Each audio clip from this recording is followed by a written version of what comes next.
हाँ जी, चलो जी, last part पे आ गए ह्यूमन कैपिटल फॉर्मेशन के, जिसमें आज पढ़ने वाले हैं human capital and human development में डिफरेंस, और बहुत सारे फैक्ट्स और डेटा इस वाले पार्ट में मैं कवर करने वाली हूँ। तो बहुत सारे इंपॉर्टेंट क्वेश्चंस एक्सपेक्टेड हैं इस पार्ट से गाइस। तो चलो फटाफट तैयार होके बैठ जाओ, तुम लोगों को जो है पानी वानी पीना है पी लो और अच्छे से इसको समझने की कोशिश करो। तो ये जो अब सबसे पहले हम शुरू कर रहे हैं, ह्यूमन कैपिटल और ह्यूमन डेवलपमेंट में क्या डिफरेंसेस हैं। तो देखो यहाँ पे मैंने आपको सबसे पहले बताया कि अगर आप ह्यूमन कैपिटल की बात करो तो ये एक नैरो कॉन्सेप्ट है और ह्यूमन डेवलपमेंट एक ब्रॉड कॉन्सेप्ट है। ह्यूमन कैपिटल मतलब हम किसी को पढ़ा लिखा रहे हैं तो हम उससे ये एक्सपेक्ट कर रहे हैं कि भाई तुम इस पढ़ाई लिखाई के अगेंस्ट, या तुम्हें हम अच्छी न्यूट्रिशियस फूड दे रहे हैं, अच्छी हेल्थ तुम्हारी रहे, इसके लिए हम सारी चीज़ें अवेलेबल करा रहे हैं, तो फिर तुम्हें इसके अगेंस्ट में इकोनॉमी में कमाई करके जीडीपी में, इकोनॉमिक ग्रोथ में कंट्रीब्यूट करना है। तो हमने इसी ऑब्जेक्टिव से ह्यूमन कैपिटल को फॉर्म किया है कि हमें उससे इकोनॉमिक ग्रोथ में कंट्रीब्यूशन चाहिए। जबकि ह्यूमन डेवलपमेंट ये कहता है कि भाई ऐसा कोई भी ज़रूरी नहीं है कि अगर आपने किसी को पढ़ाई करवाई है या किसी को आपने अच्छा खाना दिया है तो वो आपको उसके अगेंस्ट कुछ काम करके देगा। ये तो उसका हक है, ये तो इकोनॉमी में होना ही चाहिए कि जितने भी इंडिविजुअल्स वहाँ पे रहते हैं उनको अच्छी सुख सुविधाएं, पढ़ाई लिखाई, अच्छी सेहत, इसके लिए जितनी भी चीज़ें वो अवेलेबल हों। तो ह्यूमन डेवलपमेंट क्या है, एक ब्रॉड कॉन्सेप्ट है, ये नैरो, ये शाणा नहीं है, मतलब ये आपसे उसके अगेंस्ट कुछ नहीं मांग रहा। अब देखो, दूसरा मैंने आपको बताया कि it states education and health as a means to increase labour productivity. तो वही बात जो मैं कह रही थी आपको कि एजुकेशन और हेल्थ दोनों हमें क्यों करनी है, क्यों देनी है, टू इंक्रीज लेबर प्रोडक्टिविटी। उस इंसान की प्रोडक्टिविटी को इंक्रीज कराने के लिए हमें उसे एजुकेशन और हेल्दी जो है लाइफ देनी है। जबकि ह्यूमन डेवलपमेंट में हम बात करते हैं, it states the education and health are integral to human wellbeing, उसके लिए जरूरी है। Because only when people have the ability to read and write, जब उनको लिखना और पढ़ना आएगा तभी वो अपने लिए एक हेल्दी लाइफ को बनाने में एबल होंगे। तो वो ये नहीं कह रहा कि आपको जो है आप पढ़ लिख गए या आप हेल्दी हो गए तो अब आपको कमाना है। वो ये कह रहे हैं आप पढ़ लिख जाओगे तो ऑटोमेटिकली आपको अपने लिए एक हेल्दी लाइफ जीने में जो है वो इजी, आप उसको जी पाओगे। तो आपको खुद ही पता होगा आपको कमाना है नहीं कमाना, बट आपको कोई फोर्स नहीं कर रहा। ह्यूमन कैपिटल में फोर्स हो रहा है। अब देखो थर्ड डिफरेंस भी रिलेटेड है, it treats human beings as a means to an end, the end being the increase in productivity. तो कौन सा आप जो है उसको, वो क्या आप ह्यूमन बीइंग को एक साधन समझ रहे हो, एक मीन समझ रहे हो जो कि प्रोडक्टिविटी इंक्रीज करने में हेल्प करेगा। जबकि ह्यूमन डेवलपमेंट अपने आप में ही संपूर्ण है, it is an and in itself. तो मतलब आपको, अगर आप पढ़े लिखे हो, आप हेल्दी हो, तो यही सबसे बढ़िया बात है। इसके आगे आप कुछ कर रहे हो नहीं कर रहे हो, ये ह्यूमन डेवलपमेंट का कंसर्न है। वो ये कह रहे हैं सोसाइटी को पढ़ाना लिखाना जरूरी है, सोसाइटी को हेल्दी बनाना है, सारे लोग जो सोसाइटी में रहते हैं। जबकि ह्यूमन कैपिटल कहता है भैया मैंने आपको पढ़ाया लिखाया, मैंने आपको हेल्दी लाइफ दी, अब मुझे उसके अगेंस्ट कमा के दो। ह्यूमन डेवलपमेंट ऐसा नहीं कहता, ठीक है। नेक्स्ट लास्ट डिफरेंस देख लो, it considers that investment in education and health is unproductive if it does not increase the output of goods and service। अब देखो कितना नैरो, वो ये कह रहे हैं कि आपने जितना भी हेल्थ और एजुकेशन में इन्वेस्टमेंट किया है ह्यूमन कैपिटल फॉर्मेशन में, वो सारा अनप्रोडक्टिव हो जाएगा अगर उसके अगेंस्ट गुड्स एंड सर्विसेज का जो आउटपुट है वो इंक्रीज नहीं हुआ। मतलब आपने किसी इंसान को पढ़ाया लिखाया, हेल्दी बनाया, और उसने अगर कोई काम नहीं करा, कोई गुड्स और सर्विसेज प्रोड्यूस नहीं करे इकोनॉमी में, तो भाई वो सारा इन्वेस्टमेंट बेकार हो गया। जबकि ह्यूमन डेवलपमेंट कहता है it considers that human welfare should be increase through investment in education. कहते हैं ह्यूमन की वेलफेयर करनी है आपको और इसको बढ़ाते जाना है, उसके लिए आपको एजुकेशन और हेल्थ में बहुत सारा इन्वेस्टमेंट करना है, ठीक है। और तब भी करना है अगर उस इन्वेस्टमेंट के बदले आपको लेबर प्रोडक्टिविटी ज़्यादा नहीं भी मिले, तब भी आपको उसको करते जाना है, करते जाना है। क्योंकि वो आपकी सोसाइटी में जितने लोग पढ़े लिखे होंगे तो आपकी सोसाइटी को आपको हेल्दी बनाना है। उनसे कुछ एक्सपेक्ट नहीं करना, अच्छा मैंने तुम्हें खाना दिया अब तुम मेरे लिए खाना, अब तुम मेरे लिए जो है काम करो, ऐसा नहीं करना।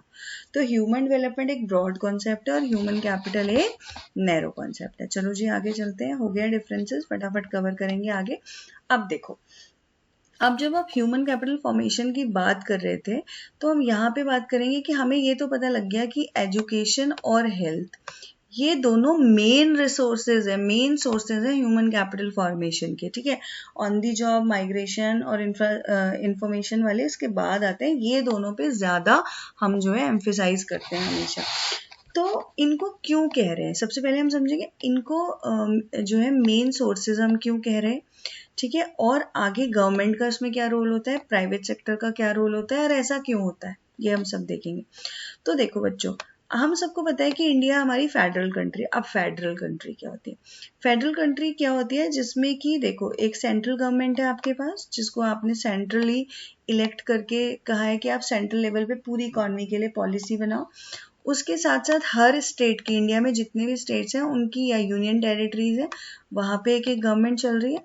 प्लस एक लोकल लेवल पे भी गवर्नमेंट होती है ना, शहर में अपना जैसे जैसे नगर पालिका या लोकल जो लेवल पे आपकी जो पार्षद होते हैं वो सारे वहाँ का कर, या गांव में जो है वो जो आपके पंचायत होती है वो एक लोकल गवर्नमेंट की तरह डील कर रही है, तो वहां से रिलेटेड चीजें वो देख रही है। उसके ऊपर स्टेट पूरी में एक गवर्नमेंट है, ठीक है, और स्टेट से भी ऊपर सेंट्रली लेवल पे एक गवर्नमेंट, तो ये फेडरल सिस्टम कहलाता है जो कि इंडिया में है। अब देखो, अब जो एक्सपेंडिचर हो रहा है चाहे वो हेल्थ पे हो या एजुकेशन पे हो, वो ये तीनों साइमल्टेनियसली करते हैं। मतलब सेंट्रल गवर्नमेंट अपने बजट में एलोकेट करती है एजुकेशन पे इतना बजट, हेल्थ पे इतना बजट, स्टेट गवर्नमेंट अपने बजट में जो है वो सैंक्शन करती है, और लोकल लेवल पे जो गवर्नमेंट है वो अपने हिसाब से बताती है कि हम एजुकेशन और हेल्थ पे इतने पैसे खर्च करेंगे। अब जब तीनों टायर आपके साइमल्टेनियसली एक्सपेंडिचर कर रहे हैं तो हमारे पास तो अच्छा खासा पैसा होना चाहिए, और मगर ऐसा नहीं है, ये हम आगे देखने वाले हैं। अब ये जो तीनों लेवल पे एक्सपेंडिचर हो रहा है, इससे जो है ये जो सर्विसेज हैं ये प्राइवेट बेनिफिट्स भी क्रिएट कर रही हैं और सोशल बेनिफिट भी क्रिएट कर रही हैं। प्राइवेट बेनिफिट कैसे, देखो एक इंडिविजुअल पढ़ रहा है तो उसका बेनिफिट तो हो रहा है ना, वो लिटरेट बन रहा है धीरे धीरे। सोशल बेनिफिट कैसे, कि पूरी सोसाइटी में जितने ज्यादा इंडिविजुअल्स पढ़े लिखे होंगे तो सोसाइटी का उतना बेनिफिट होगा, उतनी ह्यूमन कैपिटल फॉर्मेशन हो रही है। इंडिविजुअल हेल्दी है तो प्राइवेट बेनिफिट हो रहा है, पूरी सोसाइटी में इंडिविजुअल्स जो है पढ़े लिखे और हेल्दी है तो पूरी सोसाइटी का बेनिफिट हो रहा है। और इसी रीजन से प्राइवेट इंस्टीट्यूट्स और पब्लिक इंस्टीट्यूट्स दोनों आपकी कंट्री में एग्जिस्ट करते हैं। अब जो प्राइवेट इंस्टीट्यूट्स हैं, चाहे वो एजुकेशन के लिए है या हेल्थ के हॉस्पिटल्स हैं, उनका काम है प्रॉफिट कमाना। पब्लिक इंस्टीट्यूशंस का काम प्रॉफिट कमाना नहीं है, उनको ये देखना है कि उनका सोशल बेनिफिट, कम्युनिटी की वेलफेयर हो रही है, यानी लोगों को फ्री एजुकेशन मिल जाए या बहुत सब्सिडाइज रेट में एजुकेशन मिल जाए, या लोगों को बहुत फ्री में इलाज मिल जाए या सब्सिडाइज रेट, तो ये सरकार, तो इसके लिए पब्लिक इंस्टीट्यूशन है। आपके यहाँ दोनों इंस्टीट्यूट्स एक साथ चलते हैं। अब दोनों क्यों चल रहे हैं, आप क्वेश्चन आएगा भाई दोनों क्यों चल रहे हैं, प्राइवेट ही चल जाते या केवल सरकारी ही चल जाते, तो दोनों की क्या जरूरत है। तो देखो अगली स्लाइड में बताती हूँ क्या जरूरत है। यहाँ पे देखो मैंने लिखा गवर्नमेंट इंटरवेंशन इज रिक्वायर्ड बच्चा, तो अब आप ये देख लो कि क्यों रिक्वायर्ड है, ठीक है। अब देखो जब भी आप हेल्थ पे एक्सपेंडिचर करते हो या एजुकेशन पे, यहाँ देखो ये लिखा है मैंने expenditure on health and education, तो देखो जब भी आप हेल्थ और एजुकेशन पे कुछ भी खर्चा करते हो, सरकार कुछ भी खर्चा करती है, तो आज आपने एक बच्चे को उसका एडमिशन कराया नर्सरी में, उसके एजुकेशन पे खर्चा करना शुरू किया, और उसकी अच्छी डाइट भी आपने उसे देनी शुरू की, हेल्थ पे भी अच्छा खर्चा करना, कोई बीमारी हुई तो डॉक्टर को दिखाया, हॉस्पिटल ले गए, प्रॉपर उसके वैक्सीन्स लगवाए, ठीक है। जब बच्चा पैदा होता है तो बीसीजी का टीके से शुरू हो जाता है ना, फिर जो है वो अलग अलग टीके उसको हर थोड़े टाइम बाद अलग अलग बीमारियों से बचने के लिए लगाते हैं, तो हेल्थ के लिए भी आपने शुरू कर दिया।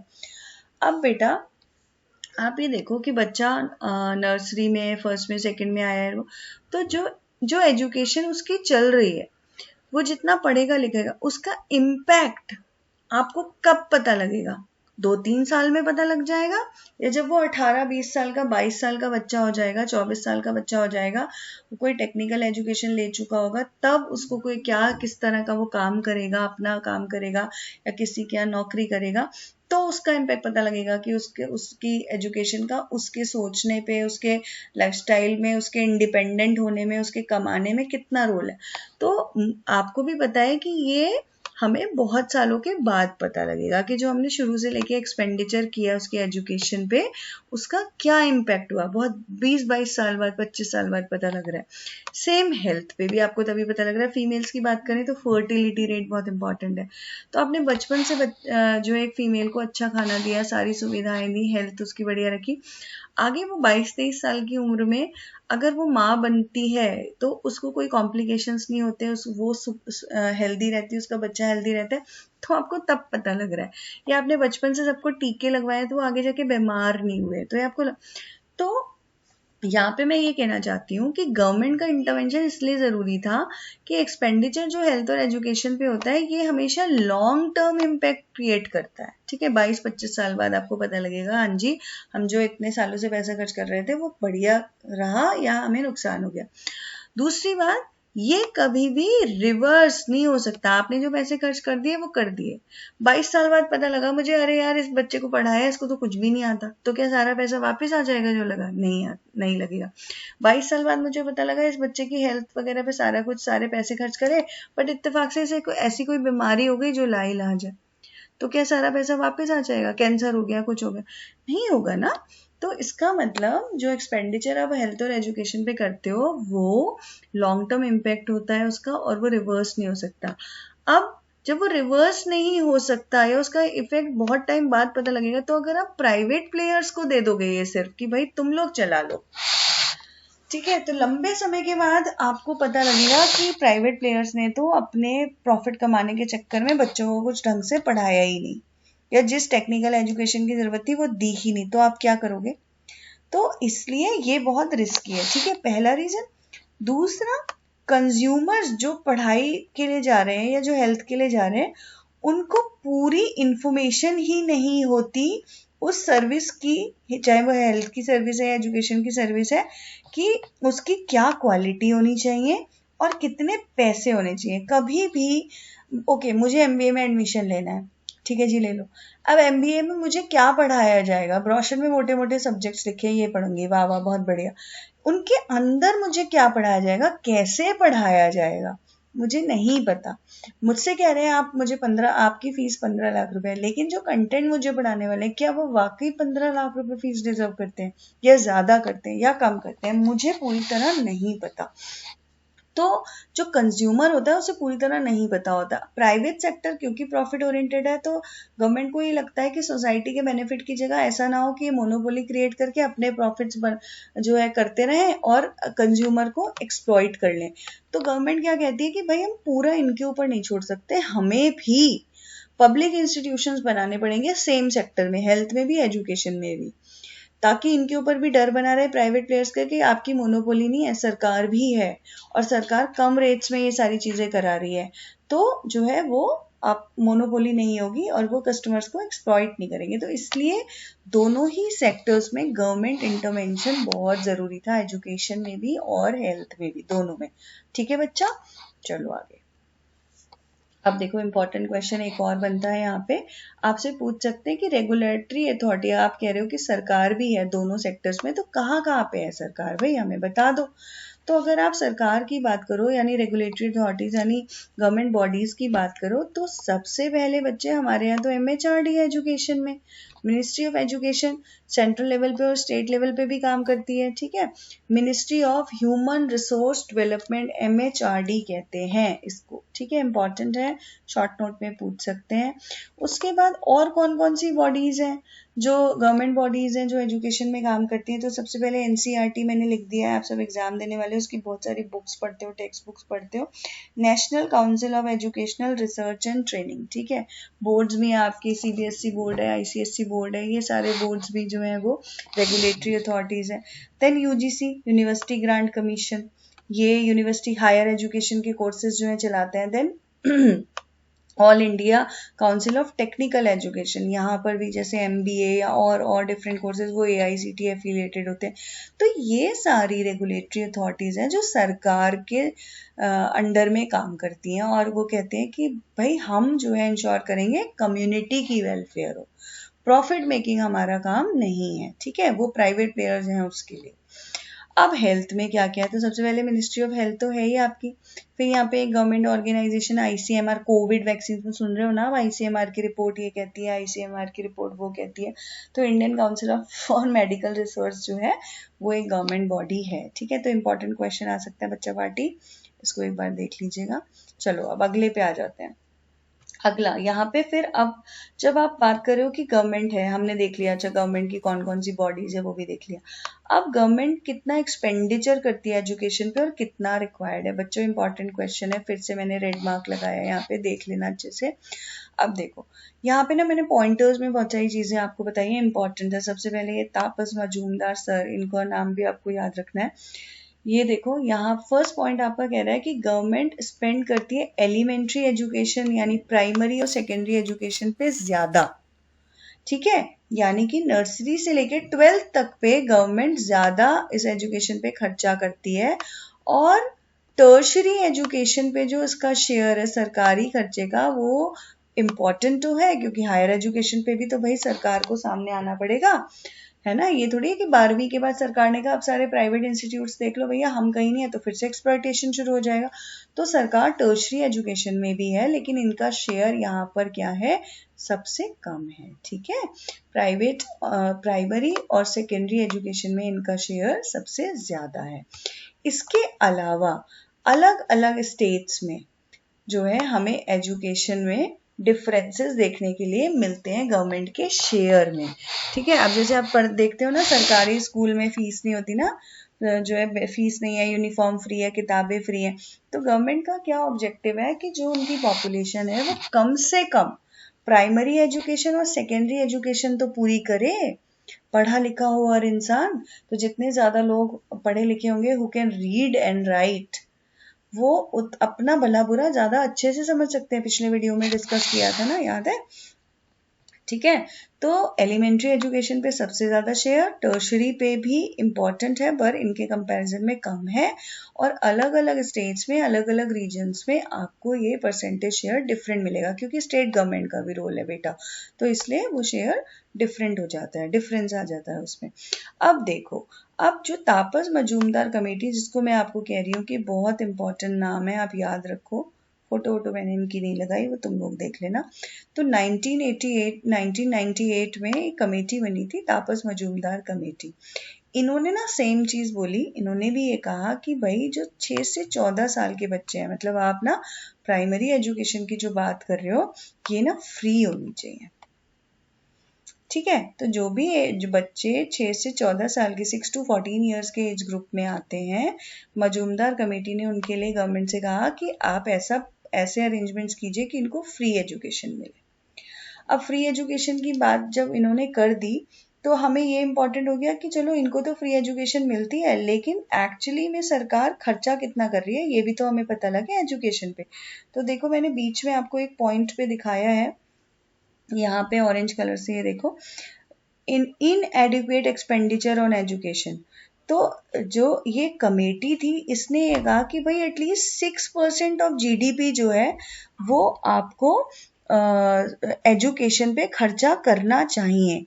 लेकिन हालात क्या है हमारे यहाँ हालात ये हैं कि हम 4% से थोड़ा सा ज्यादा 4.13 कुछ जो है वो ही सिर्फ GDP का परसेंटेज जो है वो हम इस पे खर्च करते हैं।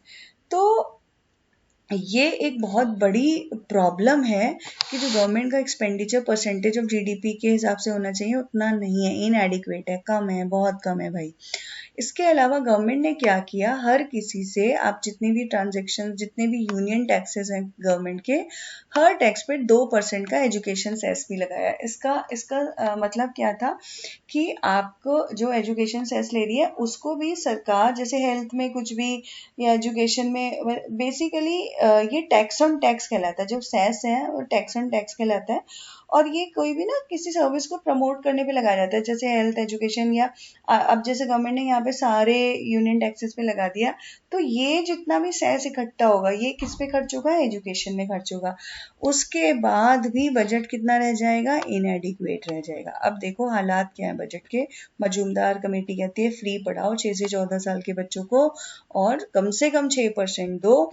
अब देखो सरकार हमारी क्या कर रही है, यहाँ पे 2 तरीके से मैंने आपको बताया, इंपॉर्टेंट क्वेश्चन है, फिर से याद देखिए, रेड रेड रेड रेड आ गया। तो अगर गवर्नमेंट एक्सपेंडिचर के परसेंटेज देखो तो आपका हमेशा एजुकेशन पे जो शेयर है, जो खर्चा है वो बढ़ा है। 1952 जब हमारा फर्स्ट 5 ईयर प्लान चल रहा था तो 7.92% of total government expenditure was on education. अभी 2014 में ये 15.7% हो गया पूरे बजट का। तो पूरे बजट में जो पूरा गवर्नमेंट एक्सपेंडिचर है उसका 15.7% हम किस पे देने वाले हैं, एजुकेशन पे। तो ऑलमोस्ट डबल हो गया, 7.92 से 15.7% हो गया। लेकिन अब आप यहाँ पे दूसरा फैक्ट देखो, as a percentage of GDP, जो कि मजूमदार कमेटी कहती है 6%। 1952 में सिर्फ 0.64% जो है जीडीपी का हम किस पे खर्च करते थे, एजुकेशन पे। 2014 में ये बढ़ के 4.13% तक आ गया। 6% गाइज अब भी नहीं आया, कमेटी के कहने के बाद भी नहीं आया। और देखो जरा चाइना को, China 20% of the GDP education पे स्पेंड करता है। इसीलिए चाइना में इतने इनोवेशंस हैं, इन्वेंशंस हैं, ठीक है, और एक्सपोर्ट ओरिएंटेड कंट्री बन गई है, इतना ग्रो कर रही है। तो रीजन देखो ना, आप जीडीपी का 20% है, लोगों को पढ़ाओ लिखाओ, लोग पढ़ लिख जाएंगे, ह्यूमन कैपिटल फॉर्म हो गई, ह्यूमन कैपिटल फॉर्म हो गई, ऑटोमेटिकली इकोनॉमिक ग्रोथ होगी, ऑटोमेटिकली ह्यूमन डेवलपमेंट होगा। तो ये सोच है उनकी, और हमारे यहाँ हम सिर्फ अभी भी 4.13 पे अटके हुए हैं। अब यहाँ पे 2 स्टेट्स का एग्जाम्पल दिया मैंने, हाईएस्ट और लोवेस्ट का। हिमाचल प्रदेश को देखो, ये लार्जेस्ट स्पेंड करता है, मतलब हर बच्चे पे 34,651 rupees, 34,651 rupees per child Himachal Pradesh spends on education. This is the maximum, this is the highest in India. तो हिमाचल प्रदेश spends largest. बिहार को देख लो भाई, हमारे बिहारी भाई 4,088 रुपीज पर चाइल्ड। अब क्या ही करें ना, बिहार का कुछ नहीं कर सकते। Half of the population below poverty line है, पढ़ी लिखी नहीं है, ठीक है, हेल्दी नहीं है। रीजन क्या है, आप खर्चा भी नहीं करेंगे एजुकेशन पे। जबकि आपको पता है सुपर 30 की आप बात करो, बिहार से है, बिहार में टैलेंट भरा पड़ा है, उसको मौका तो दो आगे आने का। तो चलो, ऐसे मेरे बहुत सारे बिहारी स्टूडेंट्स देख रहे होंगे गाइज, ये फैक्ट है, आप लोग जो है वो प्लीज आपको पता होना चाहिए, और ज़रूरी जहाँ पर भी हो हम इसके लिए आवाज़ भी उठाएं। चलो अब हम एजुकेशनल अचीवमेंट देख लेते हैं इंडिया के, कि भाई ये सारा करके हमारे अचीवमेंट्स क्या हैं। इन्हीं अचीवमेंट्स को इंडिकेटर्स ऑफ अचीवमेंट्स भी कहेंगे एजुकेशन में। क्या क्या है, 3 है, adult literacy rate, primary education completion rate और यूथ लिटरेसी रेट, ठीक है।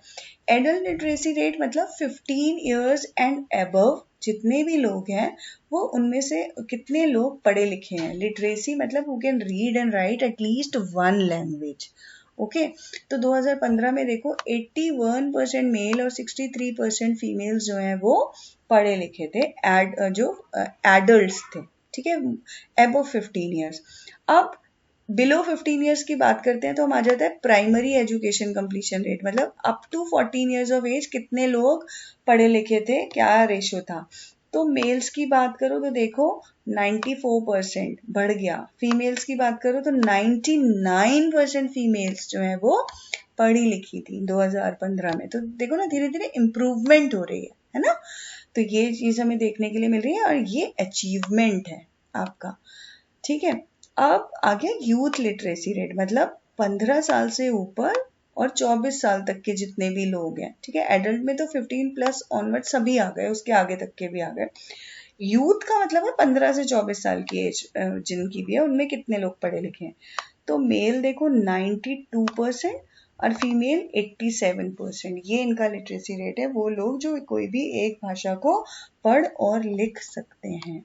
तो ये हमारे अचीवमेंट्स हैं एजुकेशन के, इंडिकेटर्स ऑफ अचीवमेंट्स है कि किसी भी कंट्री में एडल्ट लिटरेसी रेट कितना है, प्राइमरी एजुकेशन कंप्लीशन रेट कितना है, यूथ लिटरेसी रेट कितना है, और इनके चाहे एडल्ट लिटरेसी रेट है या यूथ लिटरेसी, इनके परसेंटेज के हिसाब से आप बता देंगे कि अच्छा अगर ये बढ़ रहा है, धीरे धीरे इंक्रीज हो रहा है हर साल, तो इसका मतलब एजुकेशन हमारी जो है वो आगे बढ़ रही है, ह्यूमन कैपिटल फॉर्मेशन हो रहा है और कंट्री ग्रो करेगी आगे। ठीक है बच्चा पार्टी, समझ आया?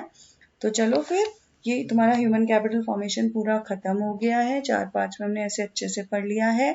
मैंने इंपॉर्टेंट क्वेश्चन जो जो आ सकते हैं उनको हाईलाइट किया रेड कलर से, जैसे ये अचीवमेंट पे भी आ सकता है गाइस, इसको भी अच्छे से पढ़ना है। यूथ लिटरेसी रेट है, एडल्ट लिटरेसी रेट है, सब कुछ प्राइमरी एजुकेशन रेट है, आप सबको पता होना चाहिए। अच्छे से पढ़ो, ठीक है। अगला वीडियो नेक्स्ट चैप्टर में मैं बनाकर डाल दूंगी। तब तक के लिए रिवाइज करो, बोर्ड्स आने वाले हैं, पढ़ते जाओ साथ में। चलो okay, thank you, bye bye.